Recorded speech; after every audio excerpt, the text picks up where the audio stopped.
Tehran میں Hamas کے leader اسماعیل ہنیہ کی شہادت کے بعد ایران کے سپریم لیڈر آیت اللہ خامنائی نے اسرائیل پر براہ راست حملے کا حکم دے دیا ہے اور پاسداران انقلاب اور فوج کے کمانڈر سے کہا ہے کہ اسرائیل پر حملے کے ساتھ ساتھ امریکہ اور اسرائیل کے ایران پر جوابی حملے کی صورت میں دفاعی حکمت عملی بھی تیار کریں۔ مگر سب سے اہم بات یہ ہے کہ اسماعیل ہنیہ کی شہادت کیسے ہوئی۔ ابھی تک ایران نے اس کی تفصیلات جاری نہیں کی ہیں، مگر امریکی اخبار نیو یارک ٹائمز ایک اہم دعویٰ اور واقعے کی تفصیلات سامنے لے آیا ہے اور نشانہ بنائی گئی بلڈنگ کی تصویر بھی شائع کر دی ہے جو آپ کے سامنے رکھیں گے۔ مگر اس پوری صورتحال پر ایرانی حکام کے رویے سے یہ واضح نظر آ رہا ہے کہ اسماعیل ہنیہ کی ایرانی سرزمین پر شہادت سے ایران کو جس شرمندگی کا سامنا کرنا پڑ رہا ہے، ایران اس کا جواب دینے کے لیے شدید دباؤ میں ہے۔ وہ سپریم لیڈر آیت اللہ خامنائی اسے ایران پر فرض قرار دے چکے ہیں اور یہ تجزیے بھی ہو رہے ہیں کہ اسماعیل ہنیہ کی اپنی سرزمین پر شہادت کا جواب دینا ایران کے لیے اپنی علاقائی سالمیت کی حفاظت کے ساتھ ساتھ خطے میں اپنی ساکھ اور اپنی پراکسیز کی نظروں میں اپنا وقار برقرار رکھنے کے لیے بھی ضروری ہو گیا ہے۔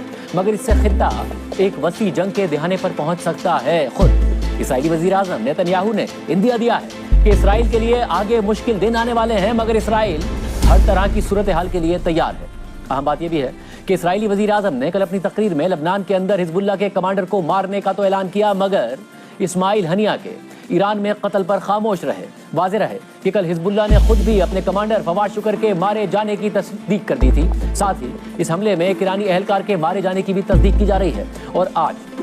حزب اللہ کے سربراہ حسن نصر اللہ نے اپنے خطاب میں فواد شکر کے قتل کا بدلہ لینے کا اعلان بھی کر دیا ہے، جس سے